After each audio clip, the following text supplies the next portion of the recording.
ሁለት ቁጥር ጥያቄ ከሐዋርያት መካከል አስቀድሞ አንተ የእግዚአብሔር ልጅ ነህ ብሎ የተናገረው ማን ነው?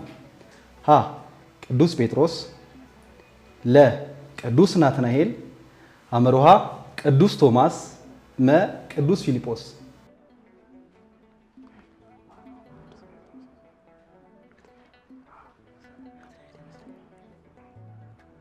ሰዓት እያለቀባችሁ ነው። ሀ ቅዱስ ጴጥሮስ መልስ በትክክል ተመልሷል። እሺ እና አቡ አንድ ቁጥር ምረጡ።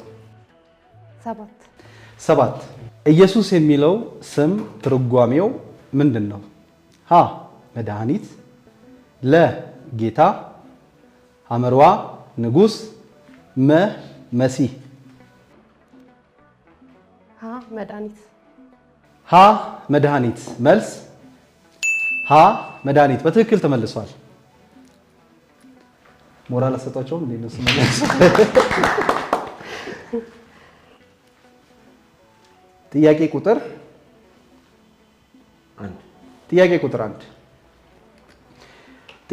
1 ከናዝሬት መልካም ነገር ሊወጣ ይችላልን ያለው ሐዋርያ ማን ነው? ሀ ፊልጶስ፣ ለ ቶማስ፣ ሐመርዋ ታዲዮስ፣ መ ናትናኤል።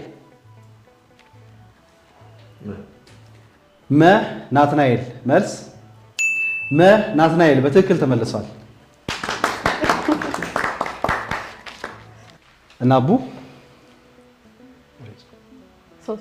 ጥያቄ ቁጥር 3 አራቱ ወንጌላውያን በአርባቱ እንስሳት ወይ ደግሞ ከአራቱ እንስሳት በተጨማሪ በአራቱ ወቅቶች ይመሰላሉ። ከነዚህም መካከል በበጋ ወቅት የሚመሰለው ሐዋርያ ወይ ደግሞ ወንጌላዊ ማን ነው? ሀ ቅዱስ ማቴዎስ፣ ለ ቅዱስ ሉቃስ፣ ሐመርሃ ቅዱስ ማርቆስ፣ መ ቅዱስ ዮሐንስ።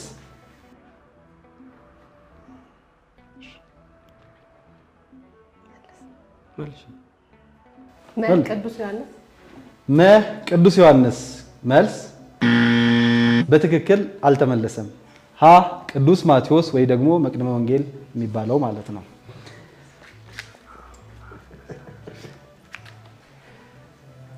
እነብሬ ሳቃችሁ በአንድ ነጥብ ስለበለጣችሁ ነው።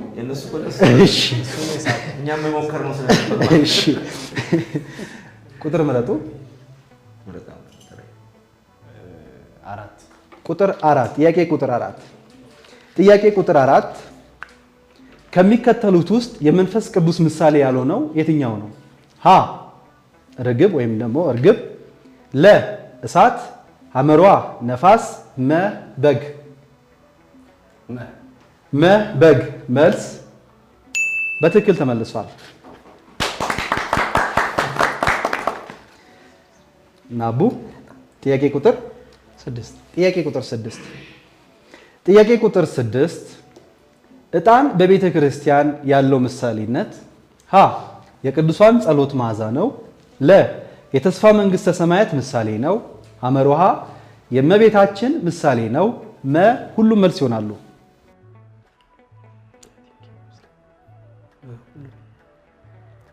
መ ሁሉም መልስ ይሆናሉ። መልስ በትክክል ተመልሰዋል። መ ሁሉም መልስ ይሆናሉ። ጌዲዮን አብሬ ቁጥር 9 ክርስቶስ ተንሥአ እሙታን ወይ ደግሞ ክርስቶስ ተንሥአ እሙታን ለሚለው ሰላምታ ምላሽ የሚሆነው የቱ ነው? አሰሮ ለሰይጣን፣ ሀ ለ በአቢይ ኃይሎ ስልጣን፣ ሐመርሃ በአማን፣ መ አጋዞ ለአዳም። ለ በአቢይ ኃይሎ ስልጣን መልስ በትክክል ተመልሷል። ናቡ 10 ጥያቄ ቁጥር 10 ቅዱስ ያሬድ ከመላእክት የተማራቸው ሶስቱ የዜማ አይነቶች ምን ምን ናቸው? ሀ ቅኔ፣ አቋቋምና ዕጣነ ሞገር፣ ለ ግዕዝ፣ እዝል፣ አራራይ፣ ሐመርሃ ዋዜማ፣ ስብሐተ ነግና አርያም፣ መ ድጓ፣ ጾመ ድጓና መስዋዕት። ለግዕዝ እዝልና አራራይ። ለግዕዝ እዝልና አራራይ። መልስ ለ በትክክል ተመልሷል። ጥያቄ ቁጥር 5 ጥያቄ ቁጥር 5 ወንጌል የሚለው ቃል ሲተረጎም ሀ ቃለ እግዚአብሔር ማለት ነው። ለ ግብረ ሐዋርያት ማለት ነው። ሐመርሃ የክርስቶስ ሕይወት ማለት ነው። መ ምስራች መልካም ዜና ማለት ነው። መ ምስራች መልካም ዜና ማለት ነው። መልስ መ ምስራች መልካም ዜና ማለት ነው። በትክክል ተመልሷል። የመጨረሻ ጥያቄ ቀረው። ጥያቄ 8 ቁጥር ነች። ጥያቄ ቁጥር 8 በቤተ ክርስቲያን ሻማ ምሳሌነቱ ምንድን ነው? ሀ ለመንግስተ ሰማያት ብርሃን፣ ለ ለቅዱሳን ሕይወት፣ ሐመርሃ ለእግዚአብሔር ብርሃን መሆን፣ መ ሁሉም መልስ ይሆናሉ። መ ሁሉም መልስ ይሆናሉ። መልስ መ ሁሉም መልስ ይሆናሉ። በትክክል ተመልሷል። ጥያቄዎቹ እንዴት ነበሩ? እንዴት ነበሩ? ሸጋ ናቸው አይደል? እንግዲህ በመጀመሪያው ዙር ውድድር እነ አቡና